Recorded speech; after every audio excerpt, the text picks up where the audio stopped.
Pues qué tal amigos de Eternidad y Letras, nuevamente seguimos aquí, la pandemia no nos ha detenido y agradecemos a los autores que hayan asistido aquí al espacio, al estudio de Eternidad y Letras, aquí con Maraña Estudio y Zona Adictiva. Pues hoy está acá para charlar con nosotros Rubén Hernández, quien es editor y director de Plan de Vuelo. Pues muchas Plan de gracias vuelo. por aceptar nuestra entrevista y salir al mundo. Al mundo, sí, ¿verdad? No, pues al contrario, muchas gracias por la invitación. Es ¿Qué un tan gusto estar aquí. difícil, qué tan difícil es ser editor independiente y toda esta cuestión ahorita en estos momentos, ¿no? Donde ya todo está migrando hacia lo digital. Así- Pues es complicado, fíjate que sobre todo porque somos una editorial joven, llevamos aproximadamente 2 años y medio, justo cuando empezó la pandemia, recién fundamos el sello editorial. En realidad tenemos pocas publicaciones y bueno, sí, es complicado, ¿no? Siempre que no tienes como un apoyo, digamos, pues desde luego económico ni de ninguna índole, es complicado hacer todo el trabajo independiente. Pero bueno, dicen por ahí que resistir es la consigna, entonces estamos en eso. Y muchos nos quejamos o a veces, algunos se quejan sobre la pandemia, pero hay muchas oportunidades también. Hay una frase que dice, mientras unos lloran, otros venden pañuelos, ¿no? Sí, sí, sí. Sí, por ejemplo, nosotros en la editorial también funciona como librería, justo a través de internet. No Ujú. tenemos la librería físicamente, pero a través de internet sí. Y en la pandemia resultó, se vendieron un poco más de libros por esta cuestión, ¿no? Que la gente estaba encerrada, entonces pedía sus libros por internet y entonces ahí, digamos, tampoco nos podemos quejar Claro. por todo. Sí, sí hay oportunidades, solo hay que trabajar. Ya cuando seas billonario como Ojalá. Besos ahí, a ver si puedes venir acá. Pues ojalá, ¿no? Ese es Ojalá. el proyecto que tienen todos, Sí, ¿no? pues la idea siempre es crecer, crecer y hacer crecer la cultura en la medida de lo posible. ¿Cómo te defines a quién editarle y a quién publicarle? Em, Fíjate que es una buena pregunta. En realidad, pues nos mandan o sea, cualquier persona puede o sea, acercarse a nosotros, cualquier escritor. Tenemos un comité que determina, que lee las obras y determina, sobre todo porque respetamos una línea editorial. Nosotros Mm. estamos más sobre la poesía. También queremos editar cuento. Eh, Justo acabamos de publicar un libro de cuentos de Arturo Waldo, guitarrista de Real de 14. Ahora. Ajá, pero sobre todo sobre esa línea editorial que es la poesía y el cuento, ¿no? Y tenemos como un equipo de trabajo que determina qué libros son viables para publicar y cuáles no tanto. Claro, ¿qué tan difícil es el papel del editor? Porque me dicen, pues el escritor quedó bien chingona su obra, pero no Ajá, sabes que atrás hay alguien que le puso las sí, cosas finas, ¿no? sí, claro, pues es todo un equipo de trabajo, desde el corrector de estilo, desde el diseñador que hace la portada. En realidad, para que el libro quede, pues no es solo el trabajo del escritor, desde luego que es lo más importante, pero sí conlleva todo un trabajo de un equipo bastante grande. A veces no son muy reconocidos los editores. No, no, no, no, no. O las otras personas, ¿no? Por ejemplo, el diseñador que arma todo el libro, te digo, el ilustrador, el quien hace la corrección de estilo. Como que a veces no tenemos eso en la cabeza y dices, solo es el escritor quien lo edita y ya. Y no, hay más personas Ujú. trabajando para que un libro pueda salir. Una buena portada también vende. Sí, yo pienso que sí. No, no sería la idea, ¿no? La idea es que los Es- textos, yo escribo poesías, soy poeta, entonces yo siempre he dicho que los textos se tienen que defender por ellos mismos, ¿no? Yo no puedo decir, escribo muy bien o escribo muy mal, los textos tienen que hablar por ellos, pero una portada sí ayuda, sí, sí, sí. ¿Cómo te han recibido a ti como poeta o desde cuándo eres que empiezas a escribir? Pues digamos que en forma ya tengo como unos 8 años, claro que siempre alternándolo con otras actividades, desde luego, no se puede vivir de la poesía, pero más o menos como 8 años y en el 2019 saqué mi primer poemario con el sello que fundé, que es Plan de Vuelo. Este, sí, en el 2019 lo presentamos en el Alicia, tuvimos la oportunidad de presentarlo en la Feria del Libro de Minería de ese año, del 2020 me parece. Y bueno, pues la verdad bastante bien. De hecho, en la pasada FIL del Zócalo se agotó el libro, ya no hay. Estamos todavía pensando en hacer una reedición muy pequeña, porque sí hay gente que nos lo pidió a partir de la FIL del Zócalo. Pero también pienso sacar el próximo poemario en mayo, perdón. Entonces estoy ahí como todavía dudoso, pero pues bastante bien, se agotó, ya no hay esquirlas en la voz.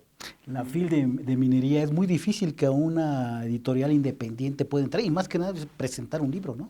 Sí, es muy complicado, fíjate que es complicado, pero bueno, pues hicimos tienen una serie de parámetros bastante rigurosos, digamos. Estoy muy contento por eso, porque los libros sí se meten realmente a... Sí los leen. Ajá, sí los leen, y hay todo un comité que lee los libros y determina si tu libro tiene lo apto. No sé cuáles sean los parámetros dentro de ese comité, pero ellos determinan si puedes presentarlo o no. Y bueno, a nosotros nos dieron esa oportunidad. Las presentaciones son muy pequeñas, duran 15 minutos, pero es importante estar ahí y tratar de estar en todos los espacios posibles. ¿En cuál salón te tocó presentarlo? No recuerdo, te mentiría si te digo, no recuerdo. Ahora ha sido el chonchote, ¿no? Ese es No, el no, no, no chingón, ¿no? creo. Seguro fue uno chiquito Sí, que estaba a un lado, pero bueno, pero estuvimos ahí. esa es la aspiración, ¿no? Sí, sí, Presentarlo claro, ahí. No, llegar en no, yo algún tampoco momento. recuerdo cómo se llama el donde Sí. se hace la inauguración y Ajá, todo el el salón de protocolo cerámica, ahí, sí. ¿no? Pero sí estaría. Pero ¿Y cómo? llegaremos un día. Pues no, cómo no, ya estaremos ahí también nosotros grabando, echándole un camarazo Claro ahí que de sí. eternidad y letras. ¿Cómo defines tu poesía? Eh, todo, fíjate que la pregunta que más me hacen es de qué escribo. Y yo siempre les respondo que de la vida, ¿sí?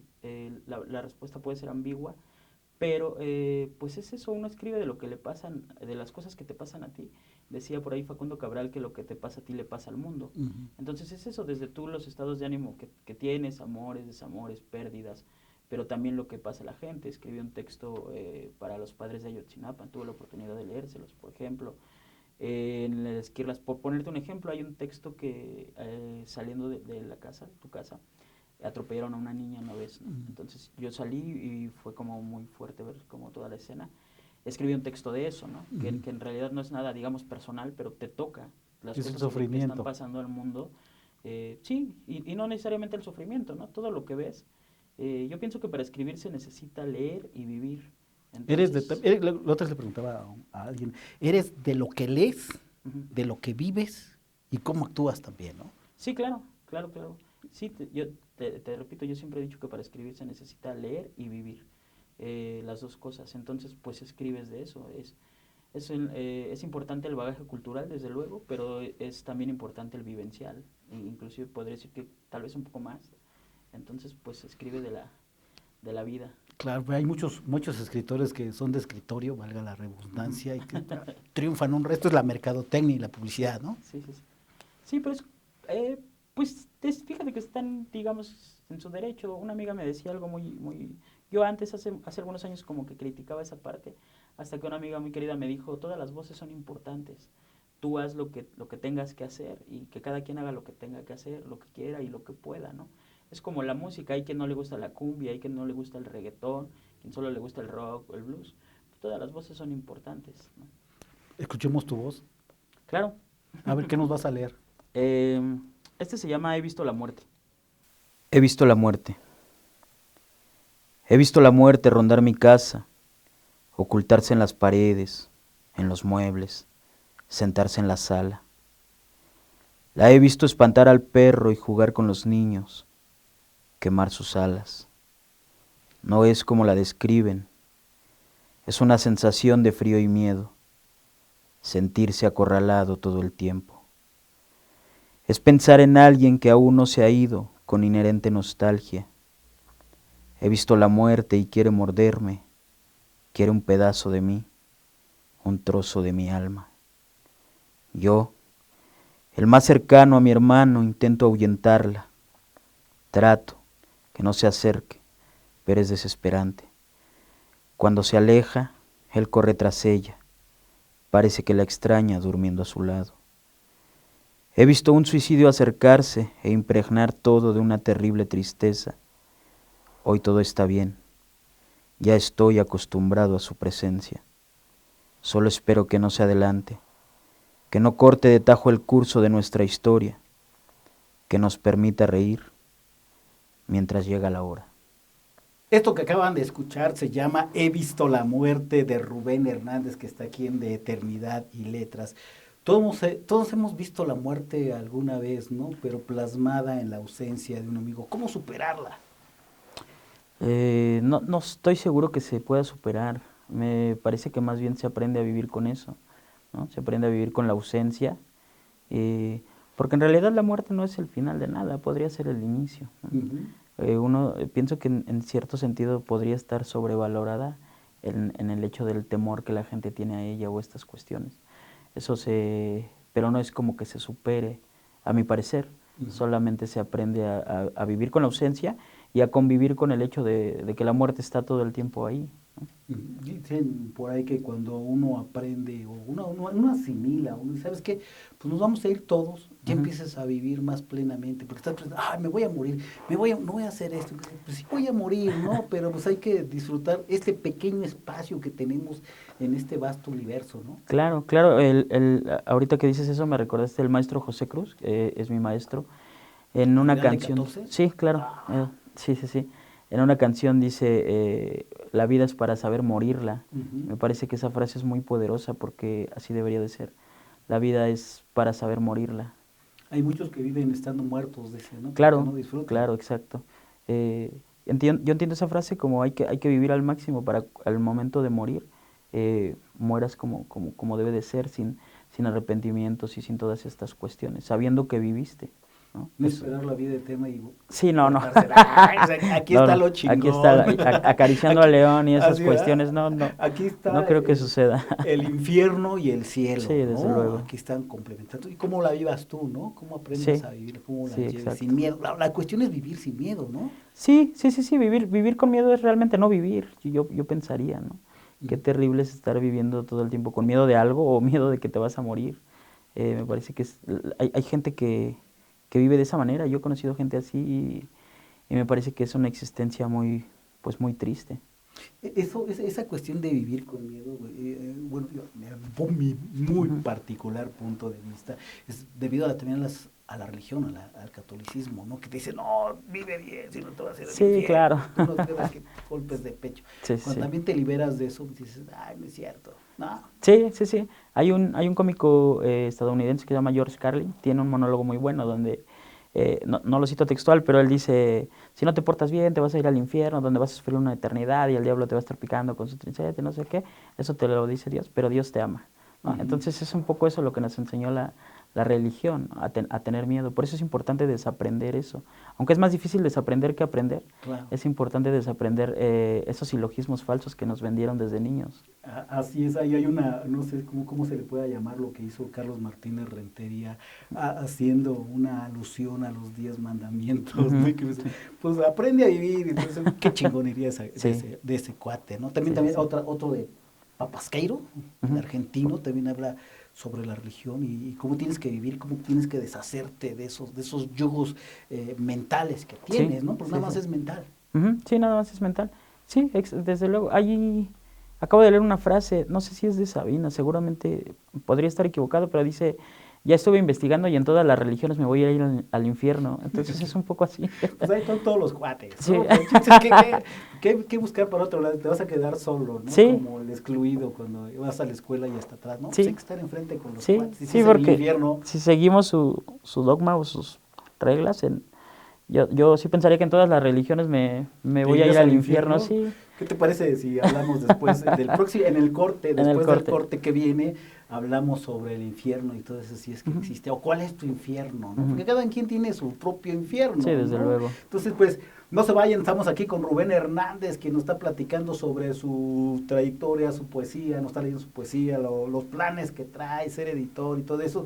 Vamos a escuchar unas recomendaciones que nos mandaron aquí los de Fondo de Cultura Económica. Este ya es un libro ya muy viejo, es de John Reid, que se llama México Insurgente, que lo vamos a tener, a ver qué dicen, más hablando ahorita del periodismo, ¿no? Sí, de claro. Este cuate, que está en boga ahorita yo no sé si todos son Loret, pero yo no soy Loret. Ahí está, diré adiós a los señores, La Máquina del Tiempo, y nos lo van a recomendar después porque es para un joven que estamos ahí, Los Escorpiones del Desierto, el tomo 3, esperemos que nos manden los otros dos para ver de qué se trata. Pero bueno, no se vayan, estamos con Rubén Hernández aquí De Eternidad y Letras.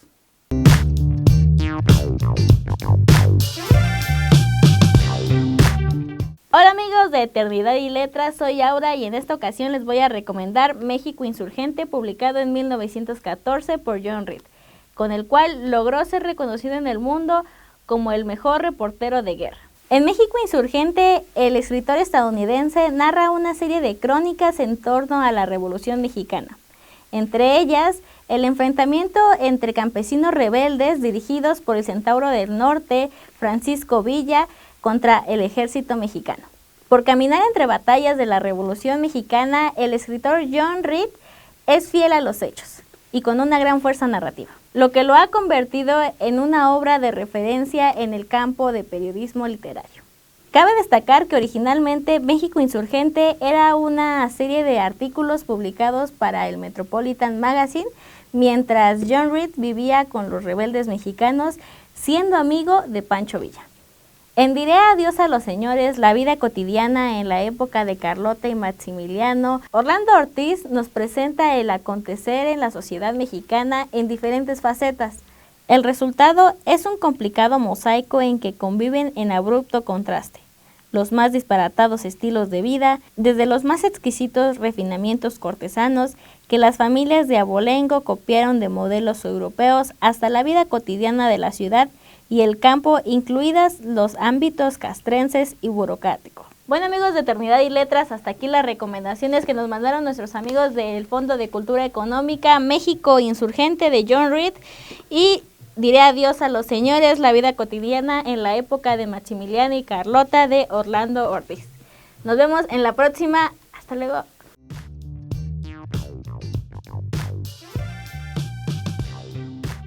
Pues espero que lean estas recomendaciones que nos mandó el Fondo de Cultura Económica, y regresamos aquí a Eternidad y Letras con Rubén Hernández, que nos terminamos en la sección pasada de los infiernos. ¿Cuál podría ser tu peor infierno? Pues yo pensaría que el infierno es personal, es el que uno mismo se construye, ¿no? Uh-huh. Todas estas cuestiones que tiene adentro que no puede sacar. Hay quien su infierno podría ser la depresión, por ejemplo, la ansiedad y todas las cuestiones que eso conlleva, ¿no? El miedo que no lo permita hacer las cosas que quiere, dedicarse a lo que quiere hacer. No sé, estoy poniendo solo ejemplos, ¿no? Pero el infierno, desde luego, yo pensaría que es personal, ¿no? Todas estas cuestiones que uno tiene en la cabeza a veces, o en el espíritu, que no le permiten hacer las cosas, y que justo uno se está atormentando todo el tiempo, ese podría ser el infierno. Cada quien tiene el suyo y sabrá, el suyo es exactamente lo mismo que la sombra, esta de la que hablaba Carl Jung. Uh-huh. Me parece que por ahí va el infierno. Y él no sabe reconocerlo, desde luego, que cada quien lo tiene. Claro. Si te dieran a escoger un infierno, ¿cuál preferirías? Así de lo que hemos hablado, pues, ¿sabes qué? Tu infierno es quemarle las patas al diablo o vivir en la casa de las conejitas.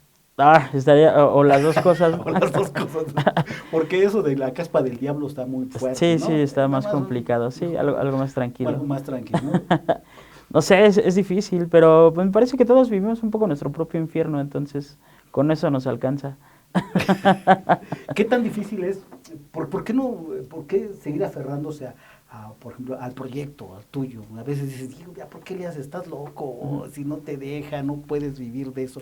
¿Qué es lo que te inspira o qué es lo que te da para seguir en el mundo independiente, ¿no? Sí, fíjate que lo he pensado mucho. A veces uno quiere tirar la toalla. Yo últimamente he estado trabajando en conjunto con dos grandes artistas y editores, que es Indira Aérea y Ruin Andrade, y ellos me enseñaron eso, ¿no? Que la consigna es resistir. En realidad, pues esto es lo que hacemos, es lo que nos gusta, es lo que amamos, ¿no? De otra manera, justo eso, nos hundiríamos a lo mejor en un infierno. Yo no podría vivir trabajando, no sé, en una empresa de 7 a 5 de la tarde todos los días durante 20 años. Seguramente no resistiría. Y digo, hay quien lo hace y está bien, lo que te decía, cada quien lo que le haga bien. Pero yo no podría, porque yo realmente amo el arte, amo las letras y el arte en general, ¿no? Entonces uno por eso, pues pienso que por eso resiste, porque es lo que hacemos, escribir mal es lo único que sé hacer bien, yo les digo. Entonces, y por otro lado, pues nosotros platicábamos de que la contracultura somos la resistencia, ¿no? Uh-huh. Somos los que realmente hacemos la cultura. Y no hablo de mí, hablo de toda la gente que hace, exacto, que hace cultura, desde la música, no, todas las vertientes de la cultura. En realidad ellos son la verdadera resistencia y son los que generan es mal llamada contracultura, porque en realidad es la cultura, ¿no? No las instituciones, la cultura está Ay, ¿no? ahí, Pero, exacto. ¿cómo se define la contracultura, no? Porque tú dices, no es la cultura, es la cultura la que está y simplemente es la que tiene todas las adversidades, ¿no? Sí, pues justo por eso se supone que es la contracultura, según yo, porque no tiene el apoyo institucional o porque la institución a lo mejor no te reconoce Eres cuate. ajá, no eres cuate, entonces tú no estás o no estuviste en una institución, o por ejemplo la academia en las instituciones no te reconocen, entonces no haces poesía, o no eres un buen escritor, o no haces cultura, ¿no? La cultura la tenemos nosotros y nosotros determinamos quién hace y no cultura.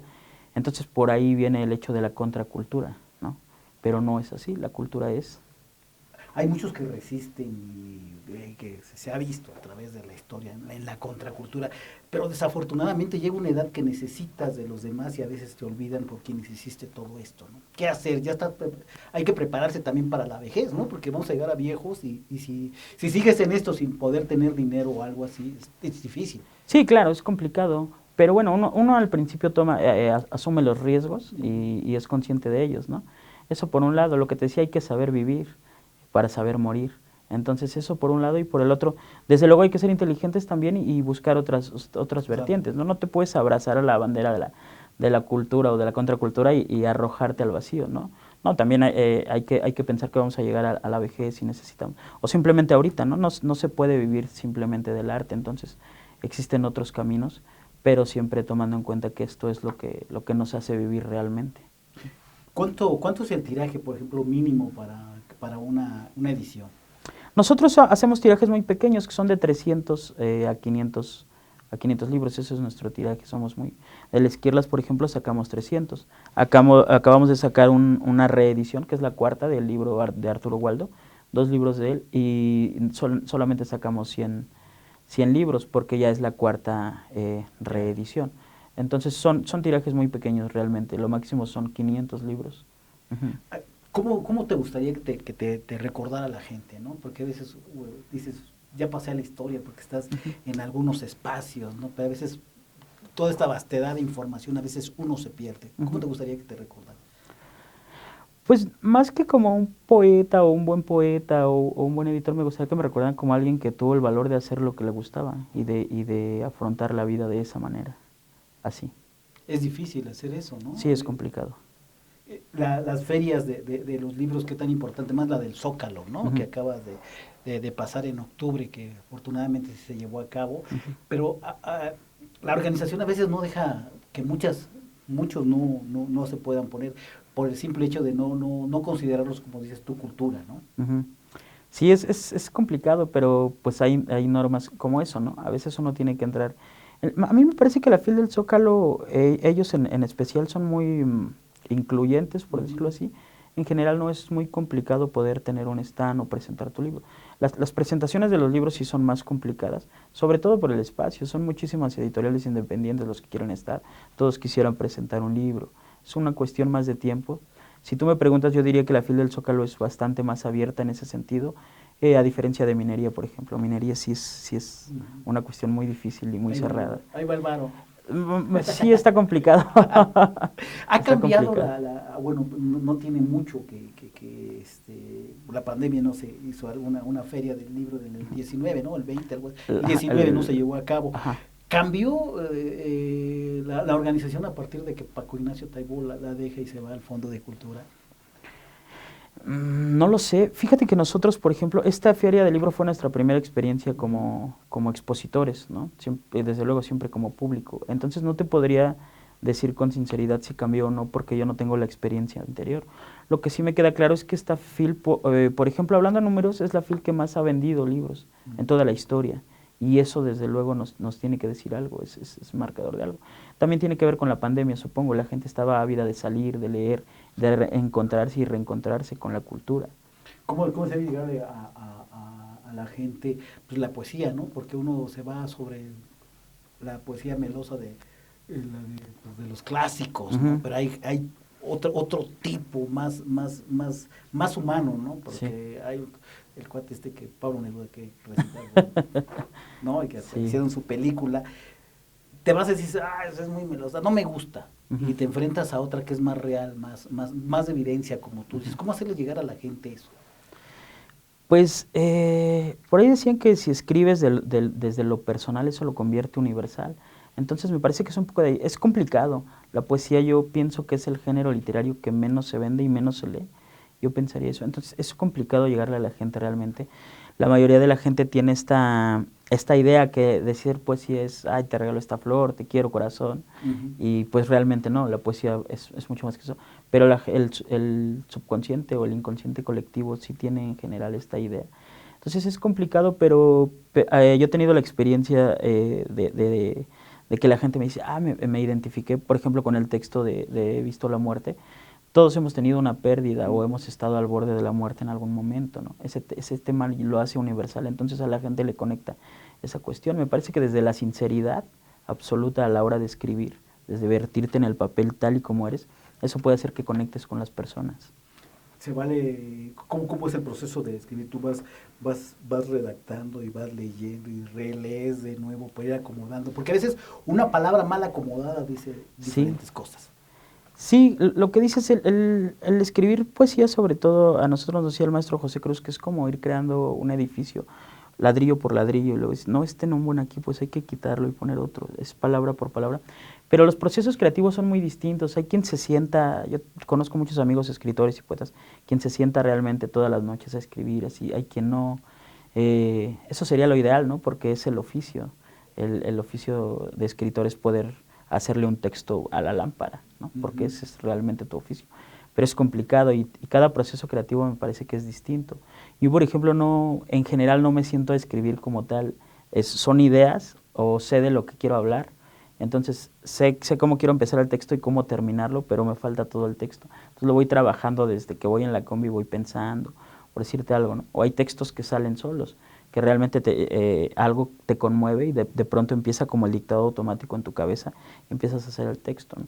Lo escribes solo, bueno, yo estoy hablando en mi caso particular, escribes todo el texto y ya después se trabaja, ¿no? Ya le quitas lo que está de más, le pones, o sea, ya vas dándole forma, pero todos los procesos son complicados y muy particulares, yo diría. Por ejemplo, dirías a alguien, ¿sabes qué? A uno de tus amigos, ¿sabes qué? Échame un ojito a la poesía que acabo de escribir y dame tu opinión. ¿No hay riesgo que del plagio? No, porque supongo que cada quien sabe en quién confiar, ¿no? Yo tengo un amigo muy querido, a quien le mando un saludo, Damián Martínez, con él siempre hago eso. No me gusta como mostrarle los textos a nadie más, ya en este punto, cuando empezaba así, pero era una cuestión más bien de dudar de ti mismo, ¿no? De que alguien te diera como esa aprobación, de decir, es un buen texto, o no está tan bien. En este punto yo ya no tengo esa cuestión. Yo solo tengo como alguien de confianza, un amigo que siempre le digo, mira, escribí este texto, y ya se lo mando y me dice, está bien, pero mira, yo quitaría a lo mejor esta coma, pondría una I, por decirte algo. Yo siempre le digo que es mi corrector de estilo personal, ¿no? Pero ya nada más es una cuestión de confianza, porque en realidad el escritor pues tampoco es que necesite la aprobación de nadie para saber si su texto es bueno o malo, porque al final de cuentas, ¿qué es bueno y qué es malo? Empezando de ahí es complicado. Muy delgada, exacto. ¿no? ¿Qué te gusta a ti, qué me gusta a mí? Exactamente, sí, sobre los gustos. Los egos. Sí, los egos. ¿Qué tanto hay en el mundo? ¿Hay rockstar también abajo? Sí, claro, sí, hay rockstar, pero bien, todo hace falta. Yo te decía, todas las voces son importantes. ¿Qué te parece si nos vamos a un corte, pero con otra de tus poesías? Claro. ¿Cuál nos vas a...? Este texto se llama Cuando me vaya. Cuando me vaya, digan a mi madre que recen décimas por los vagos del vecindario, que ya arrojé mi voz al fuego y salí a buscar al diablo que vive en mi habitación, el que predice el llanto de los niños pálidos. Digan a mi padre que fui a beber el sol del desierto, que me llevé la pólvora que guardaba en el saco, pero dejé mi ataúd ya calzado. Digan a quien pregunte que me harté de ver a los cuervos sobrevolar la mesa esperando comer mis ojos, que salí a probar del licor que la muerte deja bajo los escombros de las camas.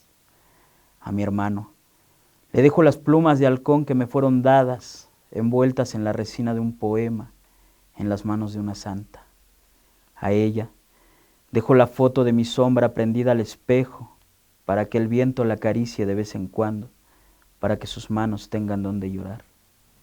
Digan a quien pregunte que salí a perderme para ver si un día me logro encontrar.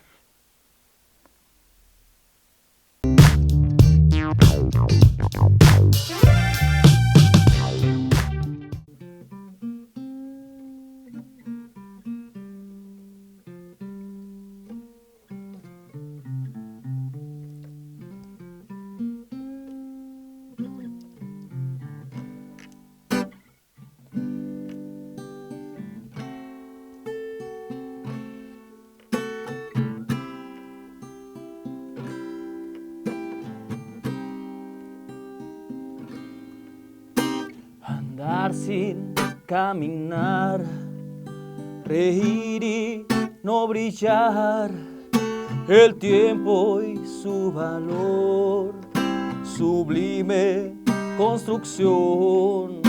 Quisieron encontrar refugios de un lugar, la senda y su disfraz. Transpiran, inspiran, respiran del universo. No, no, no, no, no, no, oh, no, no, no. Quisieron trascender después de ese temblor. Llega la construcción.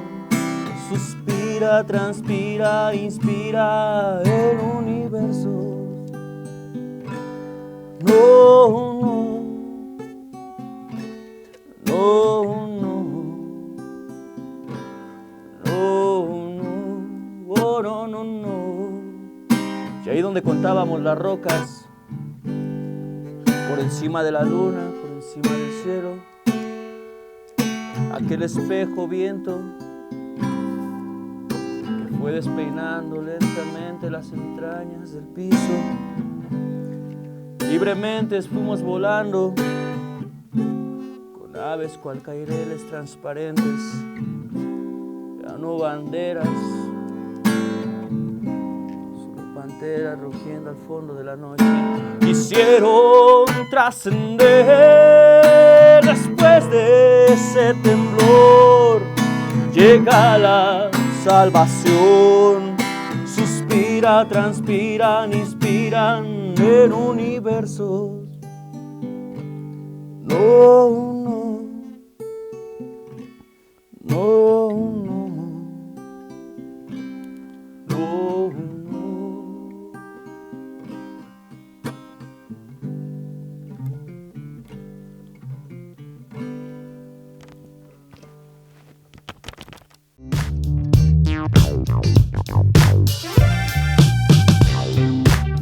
Pues regresamos a la última parte de la entrevista con Rubén Hernández, que se fue antes del corte con este poema que se llama Cuando me vaya. Pues Rubén, pues un halago está que estés aquí en Hombre, muchas gracias. y Letras, ¿no? Hablemos sobre las cuestiones. ¿Tienes un poema, algo sobre Ayotzinapa, los movimientos sociales en México, que muchos no quieren tocar ese tema, ¿no? Sí, pues hice un texto justo cuando, me parece que ya tiene 6 años, no recuerdo bien la fecha, cuando fue la mega marcha por lo de Ayotzinapa, y justo ese texto lo empecé a escribir en la plancha del Zócalo, ¿no? Se llama Búsqueda el texto, y bueno, tuve la oportunidad de estar hace un año en el marco del 5º aniversario de este suceso que les pasó, con los padres. Había un colectivo que se llamaba Pluma Pincel, ellos organizaron un evento de poesía, yo pude estar ahí. Había un concurso de poesía y bueno, tuve la fortuna de ganarlo, les leí el poema a los padres y bueno, fue muy emotivo, ¿no? Podérselos leer, yo les explicaba pues, que lo había escrito para ellos. Me parece que sí, hay gente que no quiere, artistas en general, poetas, de todo, que no quieren tocar esos temas, pero yo pensaría que están equivocados porque una labor del artista, del poeta, es justamente mostrar esta parte social, ¿no? Si tienes cierta proyección, cierto escaparate, es una es un deber, un compromiso que tienes que hacer el mostrar lo que está pasando, ¿no? Hasta un deber histórico, yo diría, de dejar un registro de las cuestiones que están pasando, que no solo es personal, sino todo lo que está sucediendo alrededor. Entonces me parece que sí es un deber del artista asumir esa responsabilidad social.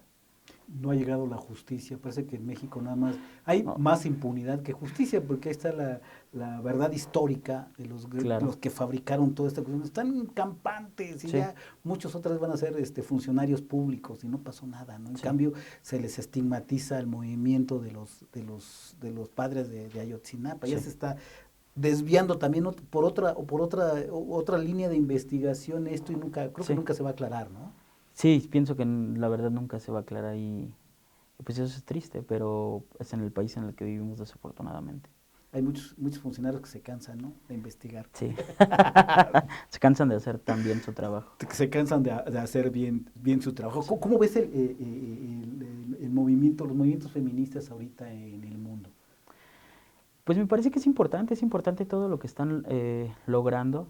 Desde luego, como en todos los movimientos sociales, existe esta parte del radicalismo que a mí me parece que no está bien en ningún movimiento social ni en ninguna parte de la vida el ser tan radical en ciertos aspectos está bien, pero eso existe en todos, ¿no? En los movimientos sociales que ahora se estigmatiza como a las mujeres por esta parte cuando hacen la marcha, de que pintan y eso, pero eso ha pasado siempre, solo que, te repito, como en todos los movimientos sociales nos enfocamos más en lo malo que en lo bueno. Es importante porque es real que las están matando, es real que vivimos en un mundo patriarcal. Todo lo que ellas dicen y exigen es una verdad, que no lo queremos ver nosotros, a lo mejor como hombres o como sociedad es diferente, pero tienen la razón, es importante, desde el hecho, por ejemplo, el lenguaje mismo que están intentando cambiar, es importante tener el valor y pues empezar desde eso, ¿no? Yo discutía hace poco, estuve en un conversatorio de poesía y discutía con los otros poetas porque esta cuestión de amigue y todo esto, y entonces yo le hice un poco de abogado del diablo, yo les decía que a mí no me gusta, pero me parece que el uso debe hacer a la regla y no al revés. La Real Academia no debe de decirnos cómo hablar, sino el uso debe de formar la regla. Entonces, en ese sentido, el lenguaje es un ente vivo, ¿no? Que está cambiando todo el tiempo. Si se logra cambiar para cambiar una mínima parte de la cuestión social, pues no está mal, ¿no? Hablando del lenguaje, pero de todo el movimiento como tal feminista. Me parece que ya era hora de que hicieran algo ellas por ellas mismas, porque evidentemente nosotros no lo hemos hecho durante mucho tiempo. Pero yo también difiere en muchas cosas. Por ejemplo, el lenguaje ya es inclusivo, ¿no? Uh-huh. Por sí solo ya es inclusivo, o sea, no es necesario decir nosotros cuando tú no cambias, ¿no? Sí, claro, desde luego, o sea, tiene que ver con puedes todo hablar un nosotros contexto. y eres lo peor de Sí, desde mundo. luego, claro, Entonces, claro. No tiene caso, o sea, nada más seguir así, a lo mejor, puede ser un modismo, ¿no? Uh-huh. Yo la otra vez venía platicando con una de las amigas, así que le gusta esto, le decía, es que sí es cierto, hay una foto muy clásica, no sé, en Polonia, Uh-huh. en los movimientos estudiantiles de antes de bueno, ya tiene tiempo, 50, 60, donde está una chava con un fusil, ¿no? Uh-huh. Y dice y empiezan a narrar la foto, dice, hasta el último matan a la chava a balazos, ¿no? Sí. El novio agarró el fusil porque el novio ya estaba muerto. Entonces el coronel o el de policía que está al frente dice, no toquen el cuerpo de esta heroína, ¿no? Uh-huh. Pero es diferente los movimientos, diferentes los movimientos y los tiempos también, no Sí, son desde iguales, luego ¿no? son diferentes, sí. No Estaría son muy bien poder agarrar un fusil ahorita, pero es complicado. Yo tenía Entonces, un maestro que decía, ¿quién quiere ser guerrillero? Ya, escuchan el primer balazo y se zurran, cabrón. Sí. No es fácil. Sí, no es fácil. Es fácil. Sí, en cuanto al lenguaje yo me refería, yo tampoco estoy de acuerdo, pero me parece que justo se está haciendo que se desvía toda la mirada del movimiento feminista hacia cuestiones como esas que en realidad no son de importancia. En realidad, ¿qué importa si decimos amigue o amigo? ¿Sí? Cuando hay que ver lo verdaderamente importante, que es que los están matando. Y justo nos enfocamos en pequeñeces como esa. Y te decía que en realidad no es de mi agrado, pero tampoco digamos que lo tomo a mal, porque lo que te decía, el lenguaje es un ente vivo que está cambiando. Entonces yo personalmente no tengo problema con eso. más bien tengo problema con que la gente se enfoque en esas cuestiones y no en lo que es verdaderamente importante. También hay que adecuar las leyes, ¿no? Sí, desde luego. Hace 10 años, era un delito más grave matar una vaca en Sonora que una mujer, ¿no? Sí. O las chavas que, pues, ¿cómo se llama? Justicia por propia mano, porque ya no pueden, matan al que la estaba agrediendo y vas al bote, ¿no? Cuando debe ser de fondo esa cuestión, ¿no? Sí. También la cultura de la denuncia no está muy arraigada. Sí, no está muy arraigada. Y me parece que han habido cambios importantes en ese sentido, ¿no? ¿No? Bueno, es que... Bueno, digo, en las leyes, ¿no? En las leyes, sí, me refiero a las leyes. En la conciencia ya hay más conciencia Sí. de denuncia, ve y toda esa cuestión, o sea, hay más protección, ¿no? Pero a final de cuentas no, sí, solo está como en el dicho, ¿no? Sí. Realmente no se brinda la protección que se dice. En eso sí tienes razón. ¿Qué te parece si nos lees otro poema de los que traes, que viene en tu próximo libro, nos estabas diciendo? Sí, el próximo libro ¿Cuándo sale en mayo. Todavía no tiene título porque soy muy malo para nombrar las cosas, pero viene en mayo. Entonces, hablando de todas estas cuestiones, este texto lo escribí porque me enteré, alguien conocido, para no entrar en detalles, que violaron a una chica, ¿no? Entonces, yo cuando me enteré me dio como mucha rabia por no poder hacer nada.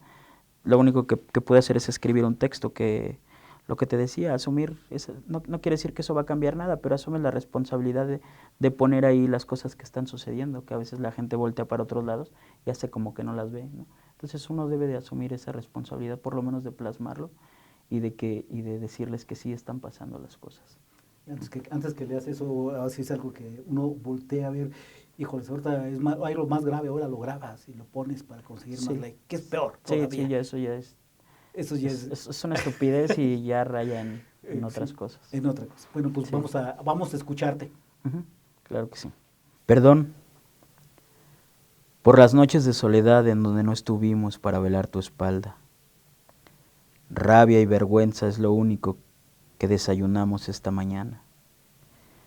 ¿Qué podemos decir para reparar el daño de tus ojos? ¿Que Dios se equivoca? ¿Que las atrocidades son comunes en nuestra desgraciada alma? ¿Que el género a veces da tanto asco que el infierno mismo nos rechaza?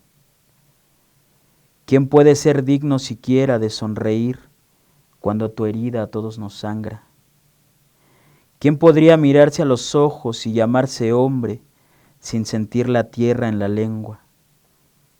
Perdón por la poca dignidad de siquiera levantar la cara, por hundirnos en nuestra propia mierda ignorando las horas quebradas, por la violencia que les heredamos como barro bajo la almohada. Que esta sea la última sangre que tu rostro vea, que las llamas se alejen para siempre bajo el cobijo del alba, que nunca tenga que volver a escribir estas palabras. Perdón por la tácita complicidad no reconocida, por no saber pintar un cielo suficientemente alto para que ahí nadie te tocara, por los ángeles que se durmieron mientras tú gritabas. Sangre y miseria es lo único que nos queda, pero a ti no. Tú debes volver al aire donde es natural tu estruendo, de donde nunca debiste bajar para vernos. Pues duro este poema que habla, o que nos había dicho Rubén Hernández sobre la violación de una chavita y el asesinato, ¿no? O nada más fue, fue violación. Violación, duro. Estamos en un mundo cada vez más violento, ¿no? Sí, desde luego, cada vez más violento, más peligroso, y sobre todo para las mujeres, y eso es triste. Hay que también saberse cuidar las mujeres, ¿no? Sí, desde luego. A veces dice, hay que enseñarlas a box, lucha, porque antes decían, eso es cosa de hombres, ¿no? Ahora no, ahora es necesario saber defensa personal, ¿no? Sí. Desgraciadamente hemos llegado como sociedad a ese punto en el que ya no es ni siquiera por gusto que lo deban hacer, sino por una necesidad de saber defenderse en un determinado momento. En tus poemas hablas de la soledad. ¿Cómo podrías identificarla? ¿Cómo podrías sobrellevarla? ¿O cómo puedes aceptarla también, no? A veces es mejor solo que mal acompañado. Sí, a veces. Algunas veces. Es complicado, me parece que la soledad es parte de la sombra, de esto que mencionaba. Entonces, como a la sombra misma hay que iluminarla, ¿no? No hay que pelearse con esta parte que tenemos, sino más bien aceptarla, ¿no? Más bien hacer un encuentro, un diálogo con esa parte oscura que tenemos. Que ahí viene la soledad, viene el enojo, vienen todas estas cuestiones. Entonces, la soledad me parece que está de ese lado, está un poco del lado de la sombra, y empezar por aceptarla. Y también creo que hay muchos tipos de soledad, ¿no? En diferentes momentos de la vida. Yo te podría decir que la más difícil a lo mejor es estar rodeado de muchas personas. Esa soledad es muy complicada, saberte con tantas personas y sentirte solo. Eso es difícil. Y más cuando todos llevan a su chava y tú... No, o cuando estás con tu chava y aún así te sientes solo, fíjate. Eso es peor, ¿no? Sí, eso está cabrón. Pero ahorita nos estamos metiendo en un mundo de las cuestiones de la tecnología, donde vemos reuniones familiares donde estamos solos. Porque estás metido en tu celular y vas a ver a tu mamá, a tu abuelita, y ella está viéndote a ver quién chingados me habla, ¿no? Sí, todos metidos en el celular, sí. Está también grave, ¿no? Sí, justo esta parte de la tecnología ha ayudado a eso, ¿no? Es bien chistoso porque en vez de... Se supone que es para unirnos, ¿no? Que las usamos para estar más cerca de las personas y en cierta medida lo es, pero a la vez también nos aleja. Y eso pues no sé, es complicado, sí, está... O sea, es digno de un análisis y de una reflexión que desde luego cada quien tiene que hacer de manera personal, ¿no? No a todos les pasa, pero en general nos ha alejado más que acercado, yo diría. Hace años salió una película de Sylvester Stallone, ¿no? Donde hacían sexo virtual. Oh, yo decía, ay, güey, ¿cuándo va a pasar eso? Ya está pasando, sí. ¿No? Entonces, sí, imagínate, antes ibas con doña Manuela y sus 5 sí, hijas. Sí, qué bueno que nosotros somos old school todavía. todavía no nos cuidábamos la próstata. Sí, con eso. Oye, ya no, ya todo es virtual, ¿no? La pareja, ¿cómo ves a la pareja? ¿Cómo debe de ser uno? Como pareja, como hombre, mujer, o mujer, hombre, ahorita ya se puede todo. Es difícil una relación en estos momentos. Sí, es complicada, pero pues me parece que la sinceridad y la confianza son los dos ingredientes principales que se podrían tener, ¿no? La comunicación, desde luego, es muy importante, pues la comunicación, estar en el acuerdo de hablar todo el tiempo, qué me gusta, qué no te gusta, oye esto. Porque, digo, con las personas en general, en las relaciones humanas en general, la comunicación es lo más importante. A veces solo por no decir las cosas se rompen amistades o se rompe la relación con la pareja cuando lo pudiste haber hablado, ¿no? Me parece que el ingrediente principal, o como uno se tiene que comportar respecto a tu pregunta, pues es siendo honesto. Primero con uno mismo para poder brindar esa honestidad a tu pareja. Sí, porque a veces te tardas a hablarle a los cuates, a los amigos, a los hermanos, y te dicen... Por esa chingadera nos dejamos de hablar. Me lo hubieras dicho, no, yo te lo estaba diciendo cotorreando. Y uno lo toma de diferente forma. Entonces, la honestidad. ¿Qué proyectos traes para adelante? Aparte del libro. Aparte del libro, pues ahorita como editorial, acabamos recientemente hicimos una coedición de Cuentos Ruines con Editorial Escombros y Vitrali, de Ruin Andrade y Indira Aérea. Y también la poética lección de Bela Lugosi. Y bueno, ahorita acabamos de reeditar lo que te decía, El fenómeno de Arturo Waldo, guitarrista de Real de 14. Sí, es su primer libro y el segundo libro también nos lo entregan la siguiente semana. Entonces, es lo siguiente que vamos a presentar como editorial. Él va a sacar es un libro disco, porque tiene la forma de un disco, pero es un libro y trae un link de descarga para las canciones. Entonces vamos a lanzar el video de Arturo Waldo, con Lalito Tex Jr. y vamos a aprovechar para lanzar la reedición de los 2 libros de Arturo. Eso es como el proyecto más próximo. Pues Rubén, placer haber platicado contigo y que hayas aceptado venir aquí de Eternidad y Letras. No, pues gracias por la invitación, un gusto. Esperemos que no sea la única vez. No, a ustedes cuando me inviten yo aquí estoy.